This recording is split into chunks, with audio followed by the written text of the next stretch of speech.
Ay na mga kababayan, nasaan na kayo mga kaibigan ni Mima Alicia?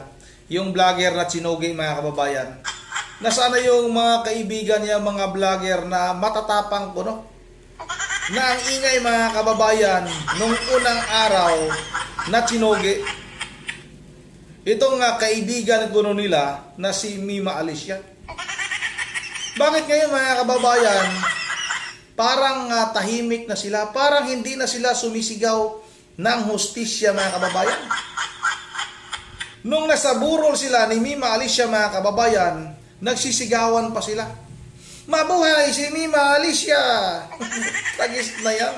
May paganon-ganon pa ang mga hinayupak na ito. Tapos ngayon mga kababayan, dahil nga mayroon ng nakilala na itong mga mastermind daw kuno, itahimik na. Itong mga sumisigaw na mabuhay si Mima Alicia. Ngayon mga kababayan, itong mga vlogger na ito, may napanood akong payak-iyak pa. Payak-iyak pa noon nung natsugi yung kaibigan ko noon yan, si Mima Alicia. Pero ngayon mga kababayan, pinagtatawanan na lang yung pagkatsugi ng kanyang kaibigan ko no, na si Mima Alicia. Kaya nga ngayon mga kababayan, itong kababayan ni Mima Alicia, itong si Colonel Mitran mga kababayan, mayroon ngayong pananawagan sa mga kaibigan ko no, nitong si Mima Alicia. At itong si Colonel Mitran mga kababayan, mayroon ding pagdududa na itong mga kaibigan ni Mima Alicia ay may alam kung sino ba talaga ang totoong tsumugi o nagpatsugi sa kailang kaibigan na si Mima Alicia mga kababayan. O ito na, huwag na natin itong patagalin para mapanood ninyo kung ano ba ang nasa saloobin nitong si Colonel Mitran. Bakit nagduda siya? Na itong pumaslang o nagpatsugi kay Mima Alicia ay nasa kanilang grupo lang. Sa grupo ng mga vlogger na ito mga kababayan. O ito na, huwag na natin itong patagalin. Sabay-sabay na natin itong panoorin. Yes, magandang gabi sa ating lahat. So ang pag-usapan natin ay patungkol sa ang pumaslang kay Mima Alicia Lipata, taga Barangay Antipolo, Lawang, Northern Samar, pero nakapagpatayo ng bahay sa poblasyon ng Lawang, more or less sa 3 kilometers ang aming distansya, nagpagitan na isang barangay sa poblasyon. Doon siya nakatira. Halos kaparehas niyang bahay ng aming gobernador ng Northern Samar. So, ang pinapanawagan ko ngayon, nasaan ang mga kaibigan ni vlogger Mima Alicia?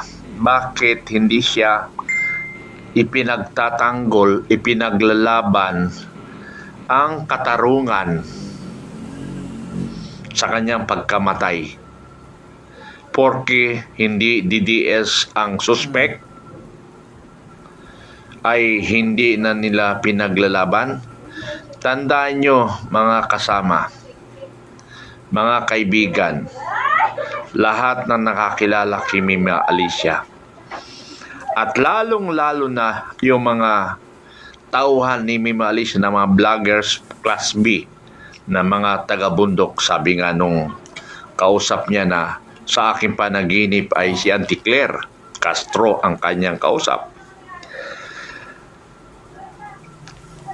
Kayong mga kaibigan, kung tunay kayong kaibigan ni Mima Alicia, bakit hindi nyo pinaglalaban? Ngayon, kung atras kayo na ipaglalaban si Mima Alicia, ako bilang isang kababayan ng ng aking misis, ipaglalaban ko ang kanyang katarungan ng pagkamatay. Bakit siya pinatay? Yan yung panawagan ko. Panawagan ko sa mga kaibigan na vloggers ni Mima. Di ba ang tatapang nyo? Talaga. Pag bumanat ka kayo below the belt. Tapos ngayon, dahil ang tapang nyo, bakit hindi nyo kayang ipaglaban ng katarungan ng pagkamatay ng inyong kaibigan? Alam ko, mayroon nang naglalaro sa inyong kaisipan ngayon kung sino talaga ang nagpapatay. Alam niyo yan. May idea na kayo ngayon. Kaya nanahimik siguro kayo. Bakit DDS ang inyong pinagbibintangan nung una para lang may content kayo? O talagang yun lang nasa utak ninyo? Now, alam nyo na ngayon kung sino. Bakit nanahimik kayo? Wala na akong nakikita na nakipaglaban kay Mima Alicia sa ang kanyang katarungang pagkamatay. Bakit? Dahil hindi DDS? O alam nyo na ang pumatay? Ang nagpapatay, what I mean. Kasi yung pumatay is kuwan lang yung bayaran yun na pinapalabas na iglesia. Talagang sinisira nyo iglesia. Mga kababayan, sa palagay ko din, kaya nanahimik itong mga kaibigan ko na mga vlogger nitong si Mima Alicia nga. Kasi nga alam talaga nila kung sino ba talaga ang totoong nagpatsogi kay Mima Alicia, mga kababayan. At ito yung isa sa mga sinasabi ko na itong si Mima Alicia, kawawa mga kababayan. Dahil nga sa ngayon, pinagtatawanan na lang siya ng kanyang mga kuno kaibigan na mga vlogger, mga kababayan. Ito, may papakita ko sa inyo. Ito. Siguro marami na rin nakakilala sa inyo kung sino itong parang mukhang sinto-sinto, mga kababayan. Ito, panoorin natin ito. Ito. Mag-update po tayo dito sa kaso ng ating pinakamamahal na kaibigan si Mima. Nagsalita na po si General Nartates at meron po siyang update sa kaso ng ating kaibigan.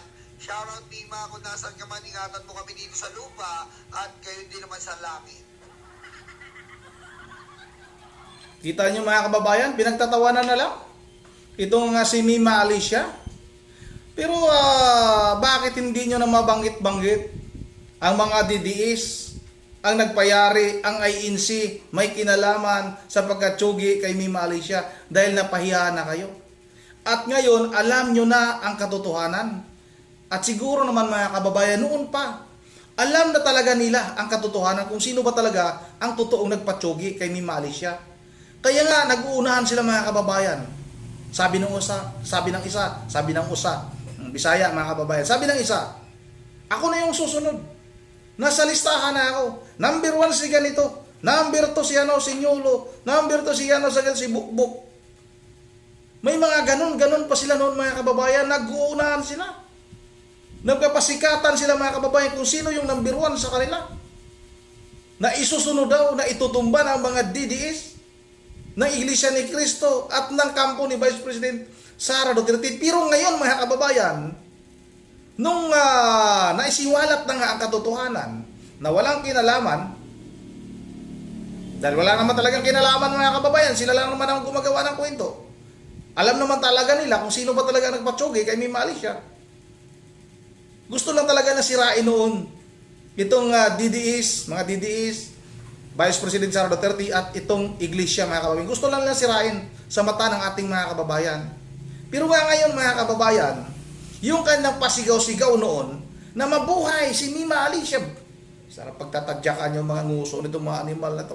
Pero ngayon, mga kababayan, ito na. Ito, pinagtatawanan, Ayun, Okay? Oh. Mima, ingatan mo kami dito sa lupa. Gabayan mo kami, panalangin, pagdasal mo kami dito sa lupa habang ikaw ay nasa langit. Grabe na pala kagapon, Kita nyo, mga kababayan?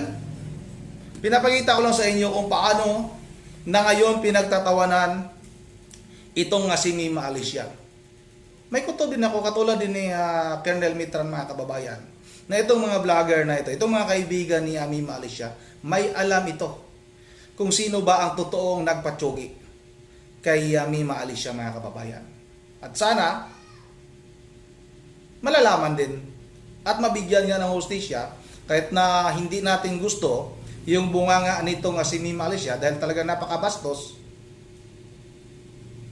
May mga nagsasabi nga mga kababayan na karma na nga, totoong karma ang nangyari kay Mima Alicia dahil mismong mga kaibigan niya ang nagtraidor sa kanya mga kababayan. Pero dapat mabigyan talaga ng hustisya para na rin sa pamilya nito nga si Mima Alicia mga kababayan.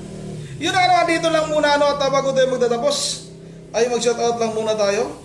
Shoutout tayo kay Ma'am Berjever Di Diyos ng Apulilan, Bulacan, sa kanya mga apo, Coco, Dion, Yuri at kay Sagi. Shoutout na rin kay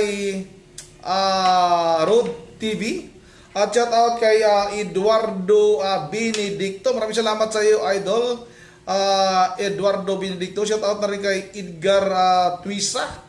Shout out na rin kay Angie Lucas, dito tayo sa may bandang baba. Ma'am Joyce ng Japan, shout out. Ma'am Inisa Borby, shout out sa iyo, Idol. Shout out na rin kay Raslis PH, kay Anchor of the Heart, shout out kay Herman Chances, kay Margie Escoval, shout out kay Ma'am Michelle Bolima, shout out kay John, shout out na rin kay Delmar Smith, shoutout na rin kay Season at kay Jake Pedro. Habol natin si Ives Federico at kay Sherlita Kalumpang. Yun na, dito lang muna at once again, this is Ronde TV mo. Ingat ang lahat. God bless bawat isa sa atin.